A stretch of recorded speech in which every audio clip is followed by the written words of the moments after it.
You first, when you take a look at both of these QBs, who had the most impressive start so far in the preseason? Well, to me, it was Shedeur. I didn't see any interceptions when he was out there. Didn't see anything like that.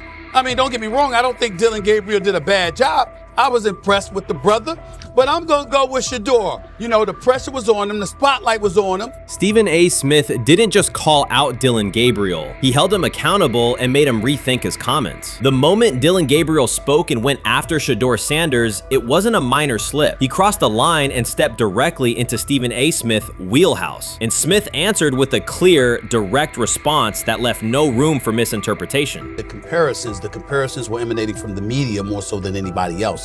And that's what I think, that's exactly who I think he was directing his comments towards. Having said that, Dillon Gabriel, respectfully, it was stupid. A very dumb comment to make. First of all, let me tell you something right now.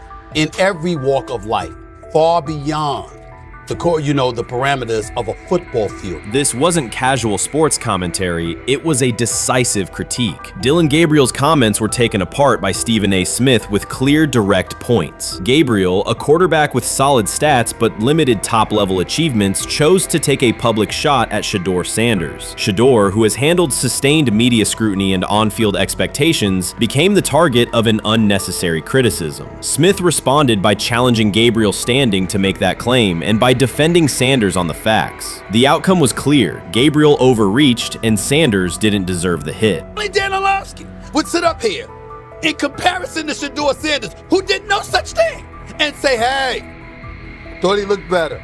I got to give him the edge here. I thought it wasn't bad. A pick six and a fumble, and we can get over fumbles. Have you heard anybody say that? I know it's possible. Have you ever heard anybody say, we get over? Stephen A. Smith responded immediately. As soon as Dillon Gabriel made his comments about Shedeur Sanders, Smith delivered a clear, point-by-point critique that drew national attention across the NCAA media cycle. Dillon Gabriel has a reputation as a good quarterback, not a dominant one. He can post strong numbers against opponents like Tulsa, but his performance has been inconsistent when the stakes and competition rise to playoff level. Well, those who produce get treated differently than those who don't.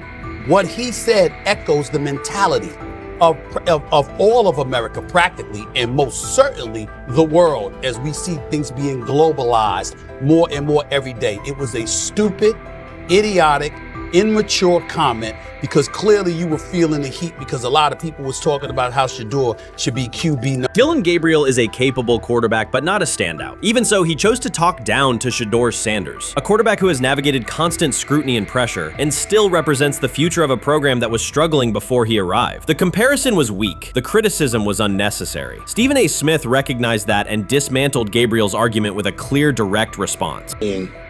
How the Browns react to this, how the locker room reacts to this, how Shedeur reacts to this, because it was a clear shot at Shedeur. But let's say Dillon Gabriel's talking about the media. How could you be a brand new quarterback in the NFL and the first time you get behind a mic after your first game, you throw the media under the bus? That's arrogance. Stephen A. Smith excels in moments like this. When Dillon Gabriel made his remarks about Shedeur Sanders, Smith responded with a focused, direct critique. He questioned Gabriel's standing to make that claim, noting that Gabriel has transferred between programs and has not been a Heisman finalist. Without theatrics, Smith laid out why Gabriel's resume doesn't justify taking public shots at Sanders. Smith's point was clear. Targeting Shedeur Sanders, a quarterback central to his program's future and consistently under intense scrutiny, was misplaced. Gabriel's criticism lacked the substance to support it, and Smith methodically showed why. Content today on his 42nd I want you to be meaner. Birthday. That's number one. Number two, after the game, the Browns head coach Kevin Stefanski said there was a mix-up in the routes and that players were in the area that they shouldn't have been. Look at Stephen A's face. Look at Stephen A's face.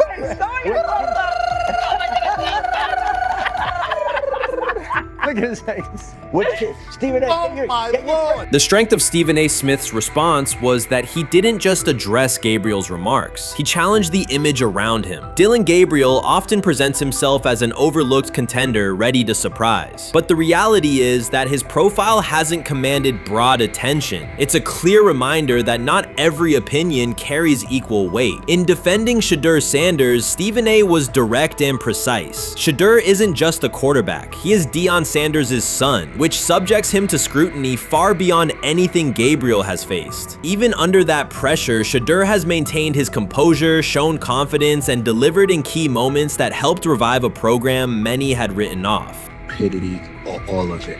I thought it was a clear shot at Shedeur due to the fact that his Oregon coach threw a shot at Coach Prime and Shedeur during their meeting at Colorado last year. But you know what? The cream rises to the top. Let's see what happens this week. I see a lot of the media talking about they think it was about the media and not about Shedeur. And I think that's a chess move. For Dillon Gabriel to take shots at Shedeur Sanders was a miscalculation. Stephen A. Smith made the mismatch clear. Gabriel's attempt to shame Sanders was unnecessary and counterproductive. You don't target Deion Sanders' son when Deion has turned Colorado into primetime television. It underscored that Dillon Gabriel has often played with a chip on his shoulder because the spotlight hasn't followed him. He has been around long enough to compile numbers but not to earn broad respect. That's why going after Shedeur was misguided. Sanders, despite ups and downs, drives headlines. Gabriel's most notable headlines have been his transfers. Stephen A. Smith pressed that point without hesitation, challenging Gabriel's standing and leaving his argument looking like a forced throw that turns into a pick six. You know what? Still needs to thank me a little bit more for that restaurant I treated him and his family to, because it was big time, and stop embarrassing me by going places and trying to use coupons. That's how pathetic he is. The point is that a pick six and a fumble is usually considered a bad day. Stephen A. Smith didn't need to raise his voice to make the point. He presented Dillon Gabriel as a player whose talk outpaces his resume and defended Shedeur Sanders with clear comparisons. That's why he called Gabriel out so directly. The comparison wasn't just unfair, it was forced. Now look at Gabriel's record. The numbers are solid and he can win against average defenses, but the resume lacks defining markers. There's no sustained Heisman contention, no late season surge that reshaped the national picture, and no postseason moment that cements a legacy. The track record reflects steady production, not top-tier impact. That's the gap Smith underscored. Gabriel's criticism of Shedeur Sanders wasn't supported by what he has accomplished, while Sanders continues to carry a program under constant scrutiny. Let's see some of them step up and make some plays out there. Ain't no way. Gabriel Ain't no way. He's not built like that. No way. And this one is picked off and going back the other way. They have never loathed college football itself. They have resisted the people determined to reshape it. When Deion Sanders, black, direct, unapologetic, walks into a room of power brokers and speaks with authority instead of deference, critics recoil. During his playing days, they complained about celebrations and gold chains. Now that he is a head coach, mentor, and father, they label him something more polite, but just as dismissive, a problem. At Big 12 Media Days, Sanders addressed the accelerating chaos of the name, image, likeness market. He said college football needs a salary cap, not to hobble players, but to impose order on a system that showers unproven freshmen with seven-figure promises while the rest of a roster hunts for scraps. He called the situation unsustainable. Within hours, ESPN commentator Paul Feinbaum branded him a hypocrite, arguing that Sanders profited from NIL at Jackson State and now wants rules only because his most marketable athletes have moved on. The accusation spread quickly because it fit a comfortable storyline. Outspoken black coach gains from change, then protests when the advantage disappears. That framing ignores context. Sanders never criticized players earning money. At Jackson State, he urged corporate sponsors to partner with athletes who had been invisible to major brands for decades. What he wants now is stability, standardized guidelines, basic financial literacy, and roster balance that prevents locker rooms from fracturing over uneven payouts. When other coaches, Nick Saban, Dabo Swinney, Lane Kiffin, voiced similar concerns, they were praised for foresight. When Sanders spoke,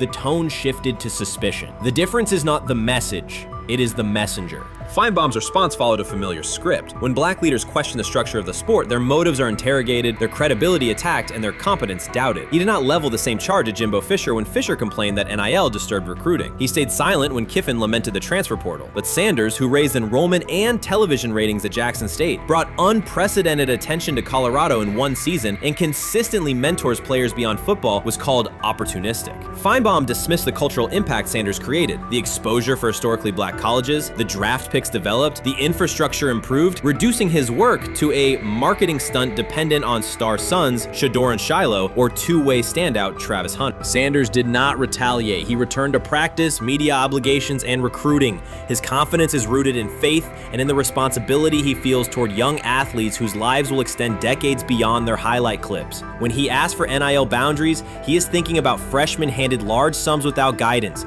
families unprepared for sudden wealth, and programs that abandon kids once production stalls. He has watched that cycle from the inside. He wants protections, not restrictions. Critics predicted Colorado would fade once Shedeur and Hunter leave. Instead, Sanders signed blue-chip quarterback G.J. Lewis and a wave of transfers eager to join a program that values personal growth as much as on-field wins. Recruits see a coach who challenges the status quo, who places black culture at the program's center without apology, and who will remain visible when social media buzz cools. They recognize that Sanders does not chase attention. Attention follows his results. Media outlets reduced the upcoming Buffaloes season to a win total prop. 6 victories, give or take. Sanders is playing a longer game. He wants to show young athletes, especially black athletes, that they can lead authentically, speak with conviction, and refuse to shrink for access. Success measured only by the scoreboard misses the point. If Sanders builds men who graduate with financial literacy, self-confidence, and community awareness, he will consider the mission successful, even if Colorado finishes with 5 wins instead of 10.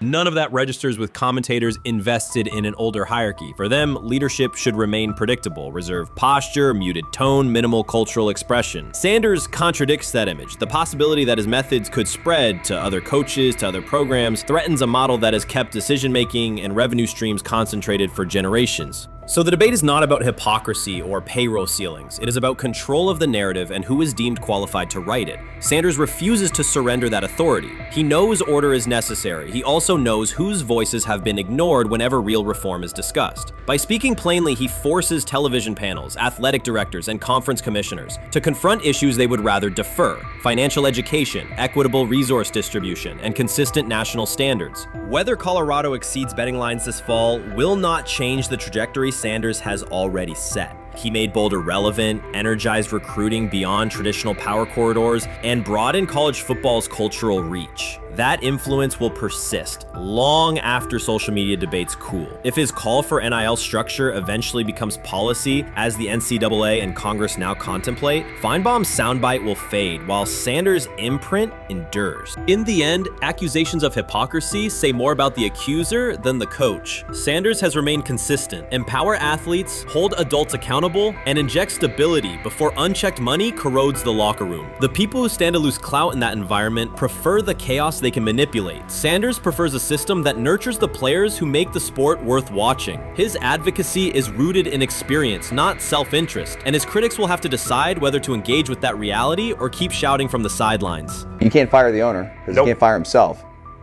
Yeah, someone's head's going to roll, unfortunately, in this situation. And it's probably Stefanski and Barry. I saw on The Athletic. I don't think that's fair, by the way. Stefanski, that part. I agree. I was saying the other day on my podcast that Barry should be fired. And I said I wouldn't fire Stefanski, but a couple of people made the point of saying, well, if you fire the GM, you got to give him a chance to hire his own coach, which is fair. That's true. Mm-hmm. So I would fire Barry. I would hire a new GM. If that GM thinks Kevin Stefanski's a good coach, wants to stick with him. Right. The situation in Cleveland has escalated with the NFL. Sources indicate GM Andrew Barry is prepared to move on from head coach Kevin Stefanski if he refuses to elevate Shedeur Sanders. The Browns are weighing a major quarterback change. Leadership appears to be aligning behind Sanders and pushing for immediate action. This is a high-stakes decision about control and the team's direction. I think it's unfair for me to comment in I guess, maybe on behalf of the industry. All I can say is this, the time that we spent with Shedeur, and what he's done throughout his college career is impressive. He's an impressive young man. He's a really good quarterback. Sometimes, fit comes into play. And I'd also say this, there are 4 more rounds of the draft. And then maybe lastly, it's less about where you get picked and what you do after you get picked. That's really the most important thing. Getting to know him over the course of the spring, he has a ton of resolve. Andrew Berry appears to be at a breaking point. Pressure from fans and within the organization to play Shedeur Sanders is intensifying. Berry is pushing for a move towards Sanders, while head coach Kevin Stefanski remains cautious about altering the depth chart. The divide is clear. One side wants acceleration, the other a measured rollout. The organization is under heavy scrutiny, and the focus has shifted to when, not if, Sanders sees the field. Has the 4th highest odds of any head coach this season to be fired. He's clearly on the hot seat. It's been a discussion for really a couple years now, dating back to last season's 3-win season. And he's always had kind of hot and cold seasons. And now the sports books are saying he's 4th on the list. Number 1 is Mike McDaniel of the Miami Dolphins, Brian Dable of the Giants at 2, Shane Steichen at 3, and there is Kevin Stefanski plus 650 to be fired. This has moved beyond tension to outright stubbornness. Rather than elevating Shedeur Sanders, the staff has chosen Dillon Gabriel. The current depth chart looks less like a forward plan and more like resistance to change. Fans have been clear about who they expect to see, yet the organization keeps delaying. Every week without a real evaluation of Sanders slows development and blurs accountability. Cleveland is choosing a conservative approach when a decisive decision is needed, sending a message of uncertainty to both the locker room and the city. Now being the 3rd-string quarterback for the Cleveland Browns, was that so much was made out of unbelievable. He actually made the team as the 3rd-string quarterback. Like that was a big deal. Like that was somewhat of a surprise to a lot of people. He should have been the 1st pick in the draft. Kevin Stefanski appears to be doubling down to validate his approach. Despite sustained demand from Browns fans to see Shedeur Sanders reflected in chants, merchandise, and constant discussion, he continues to keep Dillon Gabriel in front on the depth chart. The decision functions as an assertion of control rather than a response to momentum. Even with clear signals from the fan base, Stefanski is staying with Gabriel and delaying a full evaluation of Sanders. It is a deliberate choice to maintain his plan and pacing, not to accelerate change. Cleveland is prioritizing continuity over recalibration, keeping any transition to Sanders on hold. But yeah, I mean, the Browns are in a tough spot. They have wasted. You traded a ton of high draft capital to get Deshaun Watson. You've gotten nothing out of Deshaun Watson and missed an opportunity. Like, who knows who they would have drafted? Now, maybe they would have screwed up those picks and the Browns would still be in bad shape. Andrew Berry is likely frustrated watching Dillon Gabriel default to conservative throws while the offense stalls. From a football perspective, this appears to be the hill Kevin Stefanski is choosing to stand on. Keeping Gabriel ahead of Shedeur Sanders has limited the unit's explosiveness and prevented a full evaluation of a higher ceiling option. Drives end quickly, field position flips, and momentum is lost while Sanders remains on the sideline. Fan patience is wearing thin. Each ineffective series intensifies criticism and shifts scrutiny toward the coaching staff's criteria for the depth chart. With every additional snap for Gabriel, the decision reads less like an open competition and more like rigid adherence to a plan that isn't producing results. The optics are clear. A dynamic quarterback sits while a cautious approach keeps the offense in neutral. If this continues, accountability questions will grow inside and outside the building. What performance benchmarks keep Gabriel ahead of Sanders? When will Sanders receive first-team reps in live situations to allow a fair comparison? The front office must decide whether to preserve continuity or pivot toward a timely assessment of Sanders. The longer the current approach stays in place, the more it signals stubbornness rather than adaptation, and the more pressure mounts to realign the plan with on-field output.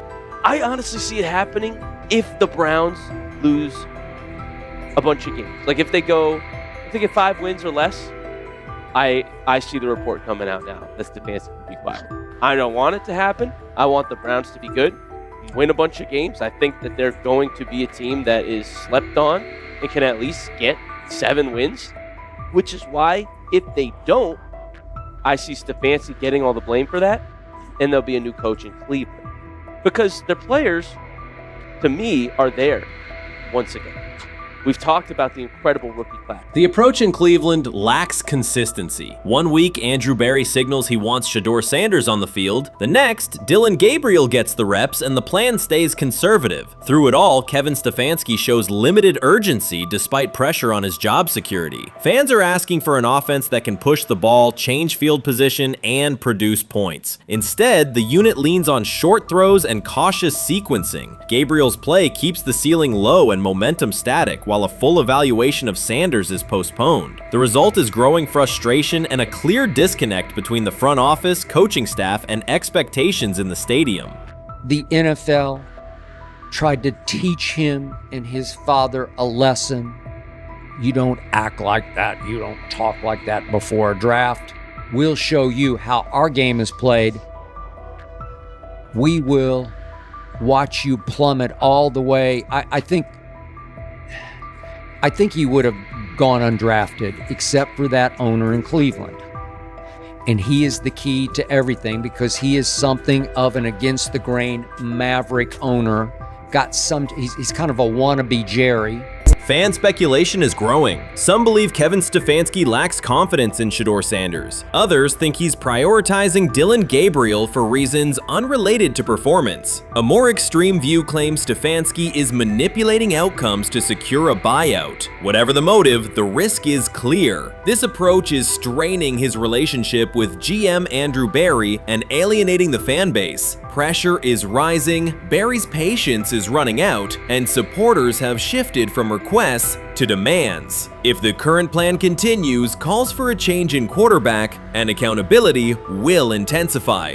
Sometime last week, and then, and I just tweeted that out again this morning, and then today, the Joe Flacco one got posted. So running through this, and then of course we'll still have Dillon will be next, and then Shedeur will come last. As training camp nears, Mary Kay Cabot is providing straightforward analysis of the Cleveland Browns quarterback competition. The starter has not been named, but she has moved away from her earlier skepticism of Shedeur Sanders and now acknowledges his talent and potential. Cabot explained that if Joe Flacco is chosen to start week 1, it will mean he is the most prepared to play immediately. This approach would also give younger quarterbacks such as Kenny Pickett time to adjust, refine their skills, and maximize their potential while Flacco handles the early workload. She added that a Flacco start would not prevent Sanders from earning the position later in the season. The depth chart remains flexible, and Sanders' continued development could put him in line for an opportunity as circumstances evolve. Cabot also noted that Pickett could win the job for week 1, but he must demonstrate he can integrate smoothly with the offense and perform reliably under pressure. The Browns want a leader who can control the huddle, execute plays efficiently, and maintain composure.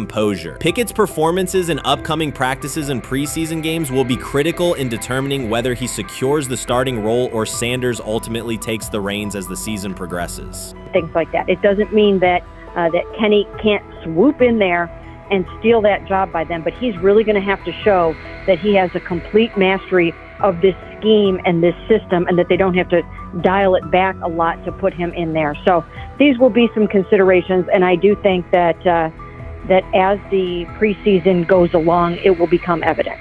Mary Kay Cabot recently stated that Shedeur Sanders is ready, and the Cleveland Browns are monitoring him closely. After a strong showing during organized team activities and minicamp, Sanders has made notable strides in his development. With continued progress, he is expected to return to the field prepared to contribute meaningfully. The Browns coaching staff is tracking his growth, and anticipation about his long-term role is increasing. Cabot added that if Sanders maintains this trajectory and continues to demonstrate poise within the team, he will have a legitimate chance to earn the starting quarterback job. Each practice practice reps strengthens his case, reinforcing the possibility that his development could benefit both the player and the organization. As Sanders impresses, discussion about his future in Cleveland becomes more compelling. Cabot also emphasized Sanders' advanced understanding of the offense. She noted that his football IQ appears in every drill and that he seems ready to execute the Browns system at full speed. His ability to process defenses quickly and make decisive reads distinguishes him from his peers. With the appropriate opportunity, Cabot believes Sanders could become a genuine difference maker for the Browns. One area Cabot highlighted is Sanders' command of pre-snap adjustments. His capacity to diagnose defensive fronts and communicate changes gives him an edge and reflects high football intelligence. If he translates those reads into consistent connections with his playmakers, he could elevate the Browns' offense significantly. By comparison, Cabot said quarterback Dillon Gabriel is still refining his grasp of complex terminology and play calling. While Gabriel possesses upside, Sanders' comfort with intricate concepts and his ability to manage tight pockets under pressure give him a clear advantage at this stage. Gabriel must sharpen those elements to compete at Sanders' level. Cabot previously reported that Sanders had already earned first-team practice snaps ahead of Gabriel. Her latest update confirms that Sanders is now approved as the Browns' starting quarterback, solidifying the organization's commitment to him as QB1. Expectations are high, and his response to the challenge will be closely watched throughout training camp and preseason. Cabot further noted that head coach Kevin Stefanski authorized Sanders to take expanded first-team reps beginning next month. This milestone underscores Sanders' readiness and the coaching staff's confidence in his progress. As the regular season approaches, Sanders aims to cement his status as the starter, and the competition for that position is intensified. Though Sanders leads the race, Kenny Pickett remains in contention. Cabot stressed that Pickett must prove he can integrate seamlessly with the offense and perform consistently under pressure. His performance over the next several weeks will determine whether he can challenge Sanders for the starting role.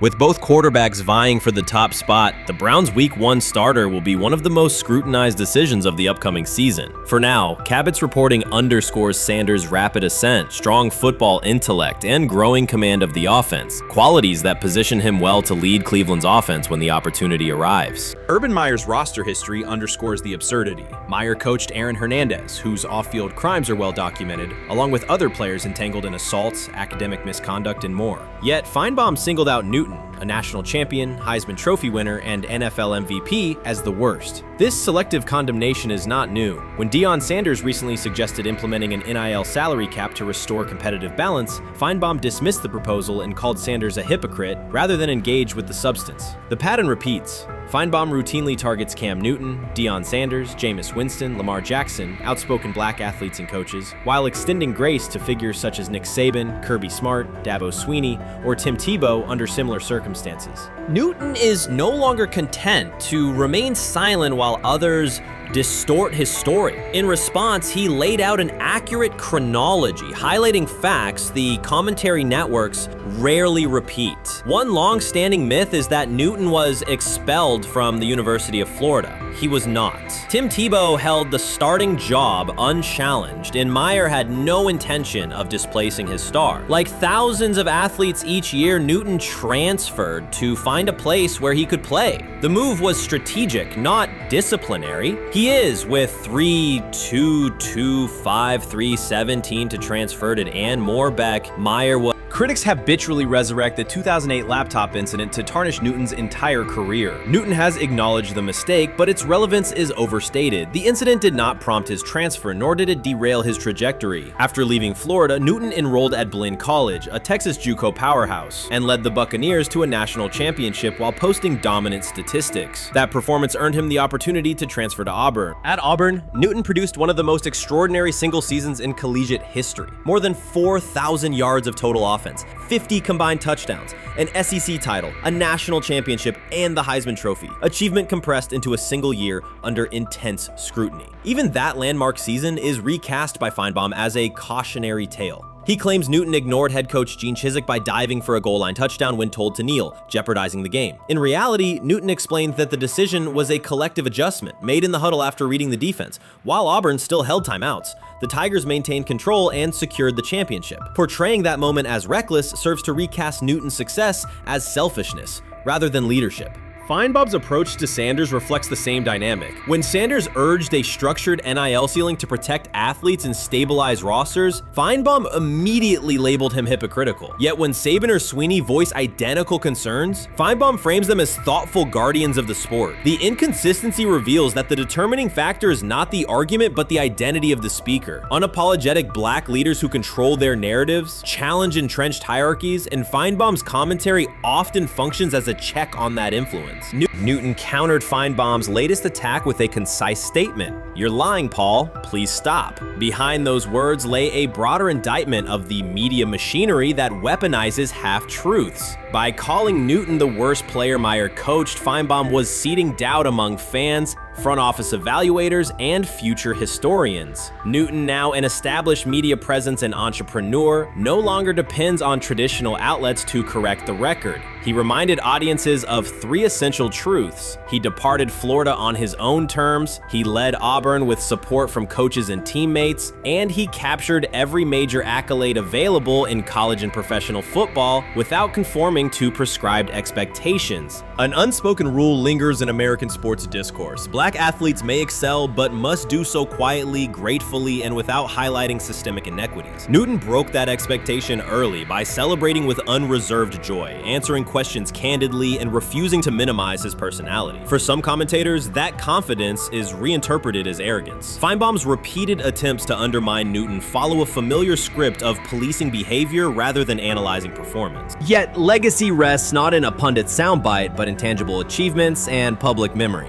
Newton's resume, Heisman winner, national champion, NFL MVP, speaks for itself. Millions of fans witnessed his impact on Saturdays and Sundays. Countless young quarterbacks saw someone who looked like them redefine the position's possibilities. The same is true for Sanders, whose player-first coaching philosophy and media savvy continue to influence college football's direction. Feinbaum's commentary cannot erase these realities. Newton, Sanders, Winston, Jackson, and others have already secured their places in football history. By publicly confronting misinformation, Newton set a precedent for athletes who now possess the platforms and technology to present their stories unfiltered. The microphone no longer belongs exclusively to legacy broadcasters. Newton holds it now, and he intends to keep it.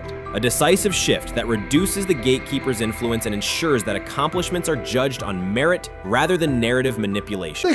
Honestly, guys notice it more when you're out winning games, right? If Cleveland starts off in a bad start, they're not doing well, and all of a sudden Shedeur or Dillon Gabriel are doing well in 7-on-7. They're throwing dimes. In practice drills, the number one defense can't stop them. People take notice of that, and the more that the players see it, they're gonna then the comments start happening over the lunch table. They start happening throughout the building, and that's when the pressure really will get severe. The Cleveland Browns were focused on resolving their quarterback situation until Jason Kelce made pointed comments that triggered a strong reaction from ownership. The response inside the organization was immediate and intense. What exactly did Kelce say that has the dog pound on edge and the front office under pressure? We've seen that miserable game by the Cleveland Browns. So they throw Joe Flacco in there, and I like Joe Flacco. He did good, but they gave him the resource of all the first-team guys.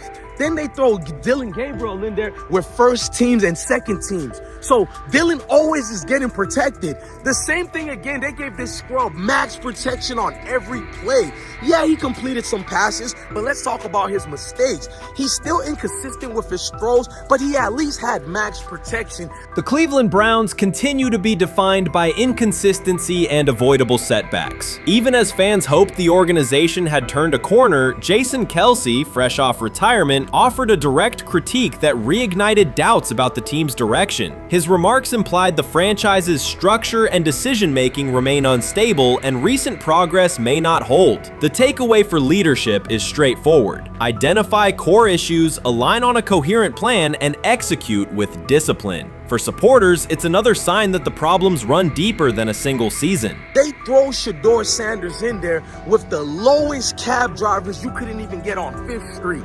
And I'm pissed off, bro, because the play calling was abysmal. Look, even if you don't like Shedeur didn't even get a chance to be trash. Even if you think Shedeur is garbage, he didn't even get a chance to be garbage. That's how awful the offensive line was. Kevin Stefanski still doesn't want to give Shedeur second strings and first strings reps. Why is that? Browns ownership's response shifted from measured to urgent. The pattern is familiar in Cleveland. The team once treated Johnny Manziel as a franchise solution, retained Hugh Jackson for a second year despite results, and invested heavily in Deshaun Watson through a costly trade and contract. These decisions reflect aggressive but poorly aligned planning. The outcome has been continued instability instead of sustained progress.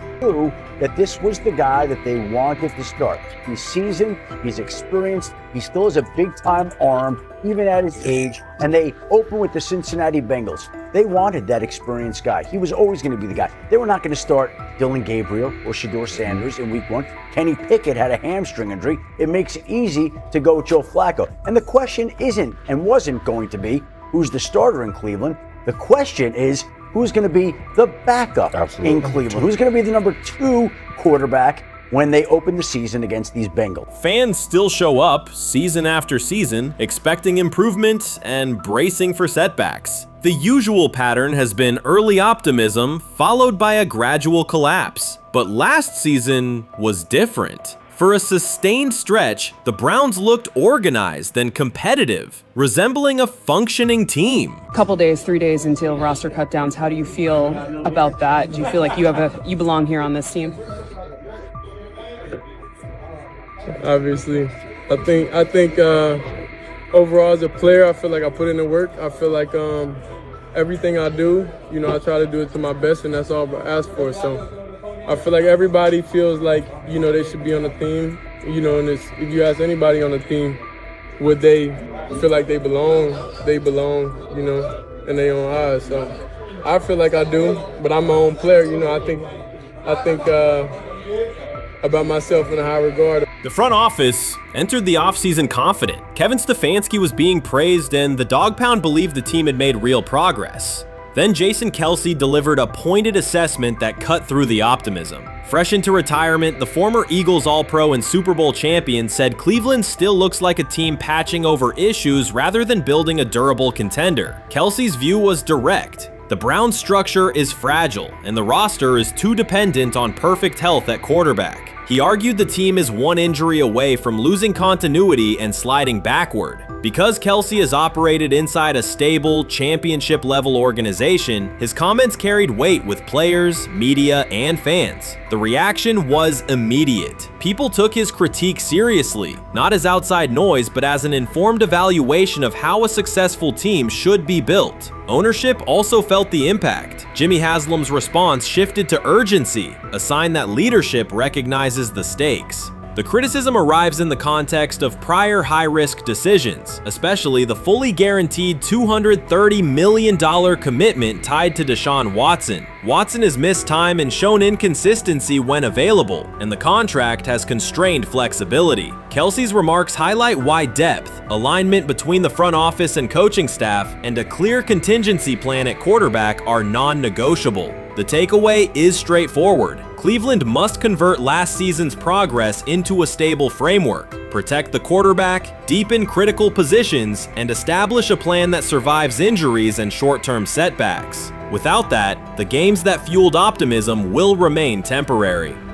If you're a betting man, who do you think starts for the Browns at quarterback? Okay, this is the situation. Kenny Pickett, they actually traded for him. Joe Flacco, no one's bringing Joe Flacco in the building thinking Joe Flacco's going to be the starter. If Joe Flacco is your starter, you got a problem. You have a huge problem. And if they were saying Shedeur was the starter as the 5th rounder, you got a real problem too, because he passed over all these guys in these reps in the offseason in shorts, in bikini shorts, Speedos and stuff.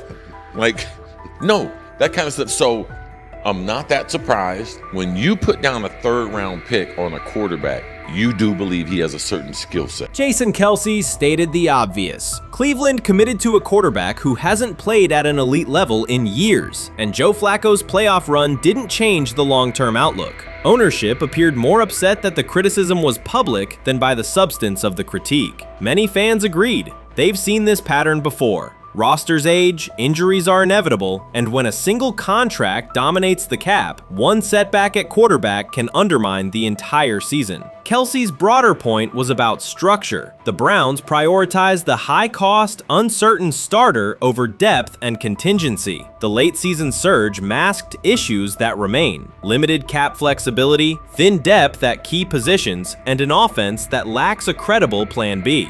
Fans recognize how quickly a strong defense can decline with injuries, and how an offense without redundancy stalls. The AFC North raises the stakes. Baltimore with Lamar Jackson sustains a top standard. Cincinnati with Joe Burrow returns to contention when healthy. Pittsburgh rarely slips below .500 under Mike Tomlin and wins with defense and consistency. In that environment, Cleveland can't rely on perfect health or peak form from one player. The path forward is clear. Diversify cap allocation, reinforce the offensive line and receiver depth, carry a legitimate backup plan at quarterback, and install a scheme that functions regardless of who is under center. Given what we saw yesterday with Shedeur Sanders, somebody on the Cleveland Browns is 100% getting fired, probably by the end of this year. The person who's probably going to end up getting fired is Kevin Stefanski, because I know that he didn't want Shedeur Sanders on the team. It was Andrew Berry who made that pick. You can't really go against your GM. Bad things happen in this situation. But Shedeur Sanders is not without fault for what we saw yesterday. This is the play that we saw yesterday that has the internet just exploding, where Shedeur Sanders took like a 24-yard sack. Half of the internet is saying that this is all Kevin Stefanski's fault. Cleveland showed progress last season, but the underlying concerns remain. Jason Kelce highlighted them directly. The Browns' long-term plan is fragile, cap-constrained, and overly dependent on perfect health at quarterback. His comments focused attention on structural issues, roster depth, continuity in coaching, and a sustainable offensive approach, rather than a single hot streak. That criticism resonated because it reflected what many around the league already see. Ownership's reaction underscored the sensitivity. Jimmy Haslam has presided over frequent coaching and quarterback changes, and external scrutiny carries weight when it comes from a respected veteran with championship experience. Kelce's remarks reinforce that last year's Joe Flacco stretch was a short-term solution, not a foundation. The team still needs a durable plan that can withstand injuries and inconsistency. The practical takeaway is clear: stabilize the system, diversify cap usage, and build depth at key positions so the offense functions regardless of who is under center. That includes a coherent development pathway for younger talent such as Shedeur Sanders, with defined practice reps, protection, and scheme alignment. Kelce didn't say anything outrageous. He articulated the gap between a brief surge and a credible long-term contender. I have the faith of a mustard seed.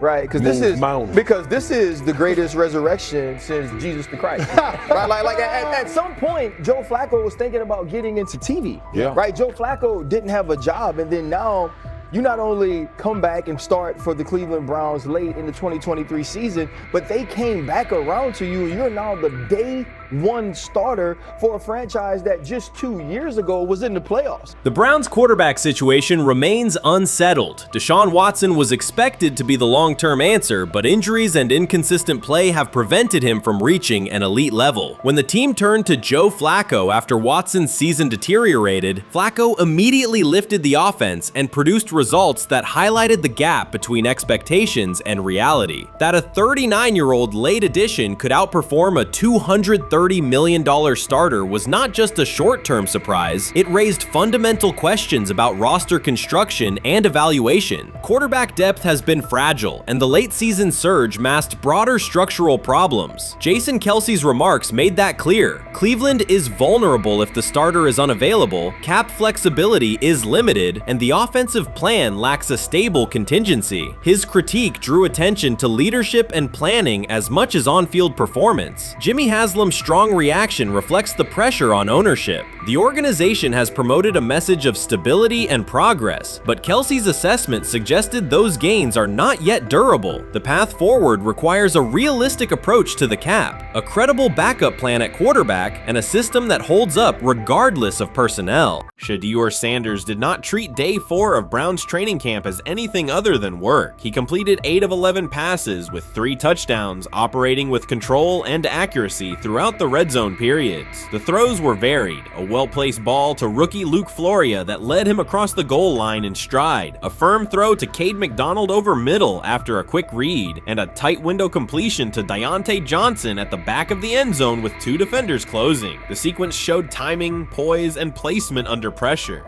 While national attention centered on Joe Flacco's underneath completions and Kenny Pickett's option and rollout periods, Sanders produced scoring plays on schedule. The performance was not the product of broken coverages or end-of-period reps. It came within structured work with defenders in position and the offense executing standard progressions. The accuracy rate, 8 completions on 11 attempts, reflected consistent mechanics and decisions. The operation was steady from huddle to snap to finish. Despite that session, the distribution of first-team snaps did not change. Camp logs indicated that Pickett and Dillon Gabriel continued rotating with the starters, while Sanders remained primarily with the second unit. With the first preseason game approaching, that choice drew more attention from observers who expected productive days to be followed by expanded opportunities. The question surfaced again: what additional evidence is required to evaluate Sanders with the top group? The 3 touchdowns illustrated different aspects of his profile. On the throw to Floria, Sanders used a measured trajectory to lead the receiver away from contact and into the end zone. On the ball to Johnson, he identified leverage, held the safety with his shoulders, and delivered to a precise spot at the back line. On the throw to McDonald, he eliminated the first read, reset, and drove the ball into the window before the hook defender could squeeze it. Each score reflected a particular tool: anticipation, manipulation, and velocity within standard timing.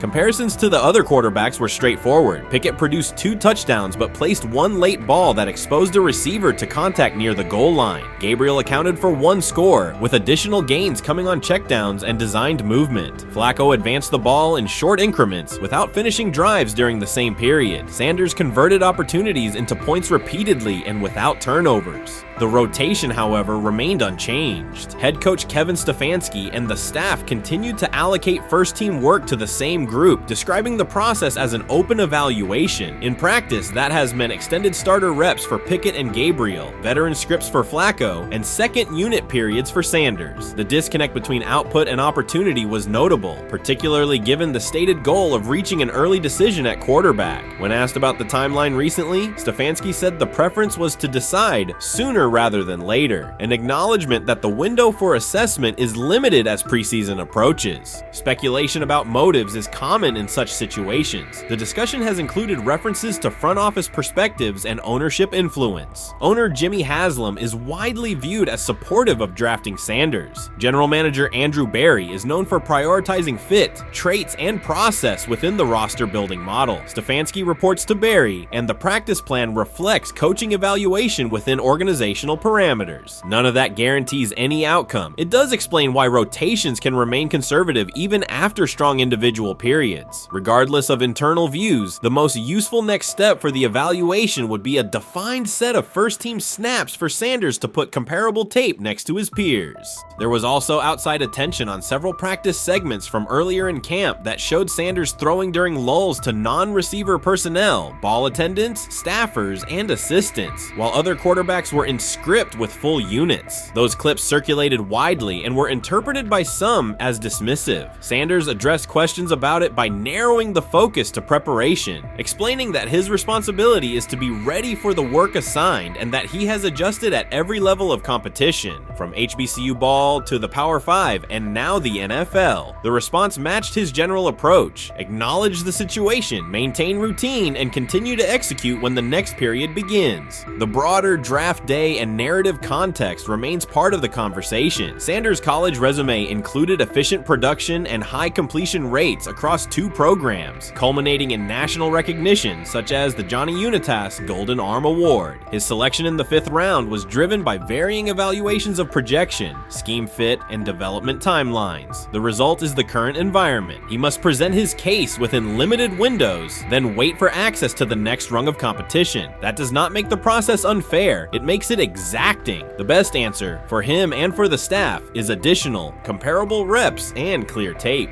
Fan reaction after day 4 was direct. Social accounts and comment threads filled with assessments that centered on performance rather than reputation. Sanders produced 3 touchdowns, avoided negative plays, and showed command in the red zone. Supporters pointed to that tape and asked for opportunities with the starters to verify whether the same rhythm carries over with the top receivers and linemen. The message was not about headlines. It was about the logic of evaluation in a compressed calendar. From an operational standpoint, Sanders' day reflected consistent fundamentals. His base was disciplined, his eyes matched his feet, and his timing aligned with route depths. On the Johnson score, he used a subtle shoulder turn to hold the safety before resetting and throwing to the back line. On the McDonald throw, the ball was out on the second hitch, arriving before the defenders could converge. On the Floria play, the arc and placement minimized the hit risk and maximized the run-through. Those are portable traits. They translate across units if the timing with receivers is established through reps. The staff's balancing act is real. They must prepare the presumed week 1 starter with sufficient continuity while also giving developmental players enough exposure to judge ceiling and floor. That tension is present in every camp. The cleanest path through it is to carve out defined first-team sequences for each competitor and evaluate the tape against comparable defenses and situations. High red zone, low red zone, third and medium, and 2-minute. Sanders' performance on day 4 strengthened the case for such an allocation. Context matters off the field as well. Earlier in the offseason, 2 speeding citations, 91 miles per hour in Brunswick and 101 miles per hour in Strongsville, prompted public comment from Barry, who emphasized standards and safety. Sanders accepted responsibility, stated that he learned from the incidents and moved on. In camp, he has kept the focus on football tasks, install retention, cadence management, protection IDs, and post-practice review. He has also continued to build rapport across position groups, including veteran receivers and defensive backs, so that timing and expectations are clear when reps arrive. None of this diminishes the experience of the veterans in the room. Flacco has decades of film, Pickett has multiple seasons of NFL starts, and Gabriel brings mobility and a defined collegiate profile. It does, however, underscore the purpose of camp, to align decisions with current performance. Sanders produced the most efficient scoring period of the day. The next logical step is to see that operation with the starting unit, document the results, and compare them to the other candidates under the same conditions. The preseason opener will compress timelines further. Install packages expand, and coaches begin to narrow personnel groupings. If the objective is to identify the quarterback who can operate the offense most cleanly on Sundays, then structured exposure now will give the staff better information later. A small but deliberate set of first-team snaps for Sanders, scripted early downs, a third down sequence, and a red zone series would provide data without disrupting broader preparation. Until that occurs, Sanders can only continue to control process and execution. Day 4 showed what that looks like when opportunities align. Efficient reads, disciplined mechanics, and finishes in the end zone. He did not seek attention for the sequence. He put it on tape. If the evaluation remains consistent with the stated competition, comparable snaps should follow. If they do, the staff will have a clear, side-by-side measure. If they do not, the question from observers will remain the same. What more needs to be seen to justify the look? For now, the record from day 4 is clear. 8 completions on 11 attempts, 3 touchdowns, no turnovers, red zone precision, consistent control at the line and in the pocket. Those are tangible outputs. They merit a defined opportunity with the starters as the team moves toward preseason and the decision that follows. Whether or not that opportunity arrives immediately, Sanders has shown the preparation and execution necessary to be evaluated on equal footing. The next step is a matter of allocation, not speculation. Rich Eisen addressed the armchair analysts and online critics head-on. Shedeur Sanders just received his opportunity, and the backlash arrived immediately. Eisen responded with a clear, point-by-point case explaining why the criticism misses the mark. If you thought Shedeur's rise was rapid, Eisen's analysis puts it in proper context. Here's what he laid out on air. Already speaking in Cleveland high schools. Weekend after, flying out immediately to get to work. But his character's terrible, right? You know, and listen, oh, he interviewed bad, you know. According to who? The New York Giants? No offense, Bert. The same New York Giants that gave Daniel Jones a huge contract and let Saquon Barkley out the door. That's the intel we're trusting here? That was for him to celebrate. He just made, I mean, look, he put in work in college. He had the privilege of being coached by his father. Which we all would love and choose. Turned around not 1, but 2 programs in college football. And then literally for any athlete Being drafted at the highest level is a success story in itself. Rich Eisen delivered a direct response to the critics. He addressed the online claims reducing Shedeur Sanders to Deion Sanders' son instead of evaluating him as a quarterback on merit. Eisen challenged those assumptions and refocused the discussion on performance, preparation, and opportunity. Say Kenny Pickett had strained his hamstring. Shedeur, they say his first day in pass, 9 for 9, 2 touchdowns, no interceptions. Really was just hating on this young guy. Within minutes, Rich Eisen delivered a structured breakdown, addressing each claim with evidence and dismantling weak narratives through clear analysis. He replaced speculation with data and kept the focus on what matters: decision-making, accuracy, leadership, preparation, and game management. The reality is simple. Shedeur Sanders was not given this opportunity. He earned it through performance and consistency against real competition. He accepted the role, met the standard, and handled the moment with professionalism and urgency. No shortcuts, no favors, just results and readiness. Eisen's point was direct. Evaluate Shedeur on his work, not assumptions, and acknowledge that he has justified the opportunity on the field. I've done it at 2 locations already, so it's simple. So that's why when people say I'm not, one of the top quarterbacks or the top quarterback, is what are y'all going based off of? Because I did it year after year after year, and you see the progression. So it's like, obviously it got to be some type of external hate that you have for the family, for the last name, for anything.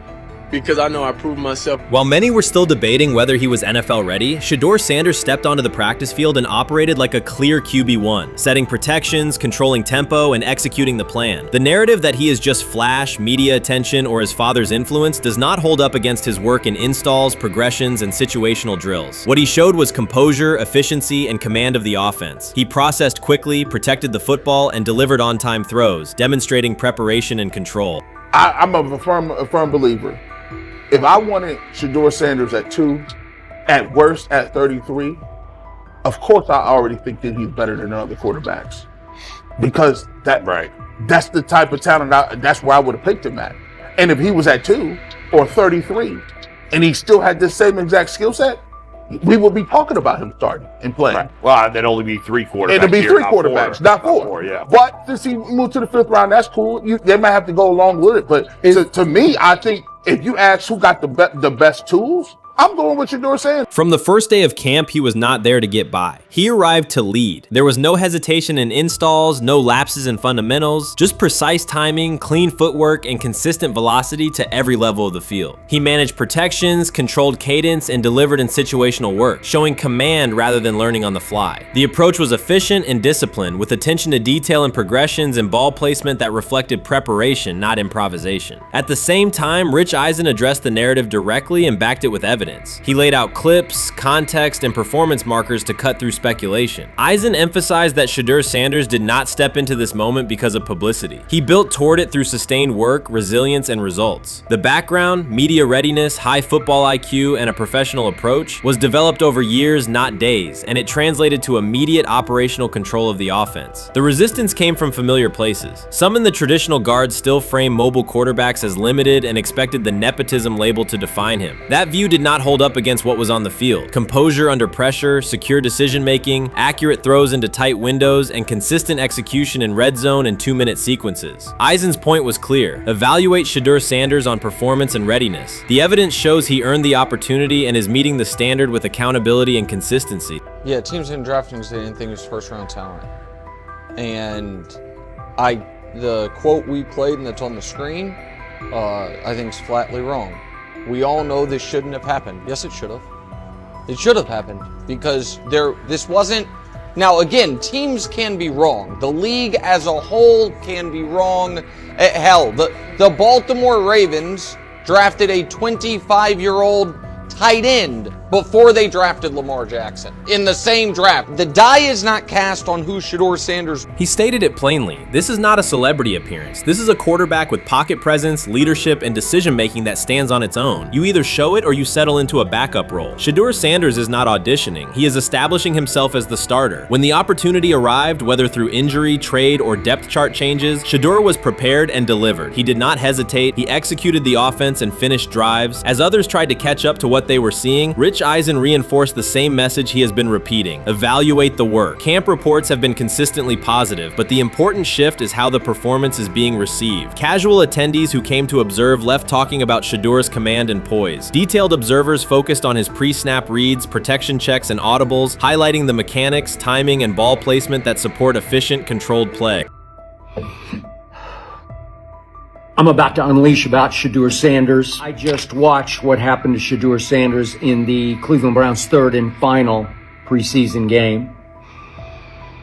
And I'm outraged, I'm sickened, and I'm saddened by the way Shedeur continues to be treated in the National Football League, now by those sorry-ass Browns and sorry-ass Kevin Stefanski. The Cleveland Browns are once again mishandling a promising quarterback. Skip Bayless criticized the organization for failing to develop Shedeur Sanders and for misusing his skill set. He argued that the team's decisions are undermining Sanders' progress and turning a major investment into a cautionary example. Bayless pointed to inconsistent usage, questionable play calling, and a lack of clear direction as key issues limiting Sanders. He said the Browns need a defined development plan and stronger support if they expect Sanders to succeed. Skip Bayless delivered a direct, critical assessment this week. After seeing Shedeur Sanders in a Browns uniform, he argued that Cleveland is mishandling the quarterback and undermining his development. Bayless said the team's approach shows poor planning and inadequate support around Sanders. He dismissed excuses about strategy and emphasized the need for better coaching, deployment, and protection. In his view, the Browns are setting themselves up for problems before the season begins unless they establish a clear plan for Sanders. Given the team's recent decisions, his reaction is understandable. Cleveland has a history of inconsistent quarterback development. Shedeur Sanders is a premium prospect, the son of a Hall of Famer, a proven college performer, and a widely recognized figure. The organization should prioritize his reps, protection, and a clear development plan, not place him behind Dillon Gabriel as if he were a secondary option. But I'm going to answer this question by saying Shedeur Sanders, and I'm going to tell you why. I think he's being set up to fail. That's right, I'm going to say it. Okay. Here we are on national television, right? There's been 11 practices, if I remember correctly. He's been starting against, he's been playing against the third unit. He's fourth on the depth chart. And then suddenly you throw him into the start line, and he hasn't had any reps for the first team at all. Think about that. So you're just going to throw him to the wolves like that, huh? I mean, you know, if he had first team snaps in practice. Yet here we are. Cleveland has one of the most publicized prospects and is handling him like a depth piece. The broader issue is the franchise's long record of quarterback instability and inconsistent development. That history colors every move they make. When the Browns draft a quarterback, fans don't anticipate a long-term answer. They brace for another reset. Shedeur Sanders should be treated as a priority, not as an afterthought behind Dillon Gabriel. Let's give him a chance. Let's give him a chance with the play calling. You know you have an offensive line that isn't playing that well.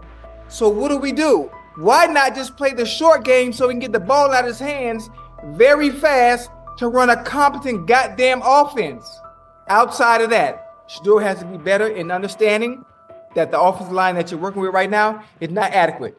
Why not allow the players that are competing for a job, in this instance, Shedeur Sanders, to finish off the 2-minute drill? When Browns fans see another quarterback selected, they brace for another setback. The franchise's recent history, from Johnny Manziel's failed stint to the rocky handling of Baker Mayfield, reflects inconsistent development and short-term decision-making. Against that backdrop, Skip Bayless's reaction to Shedeur Sanders on Cleveland's roster was blunt. He argued the team is already mishandling a premium prospect by treating him as a secondary option instead of a centerpiece for the future. Bayless's position is straightforward. Sanders is not just a name, he brings proven college production, leadership traits, and significant visibility that can strengthen both the offense and the organization's broader profile. Burying him on the depth chart behind Dillon Gabriel signals a lack of a clear development plan and wastes early momentum. Instead, Bayless contends, Cleveland should establish a defined pathway, first-team practice reps, protection and personnel tailored to his strengths, deliberate play calling that accelerates processing, and measured in-game opportunities that build confidence and execution. In his view, the Browns need alignment from the front office to the coaching staff to prioritize Sanders' growth. Continuing to treat him like a depth piece risks repeating the same cycle that has undermined previous quarterbacks. Committing to a coherent plan gives Sanders and the franchise a realistic chance to convert potential into sustained performance.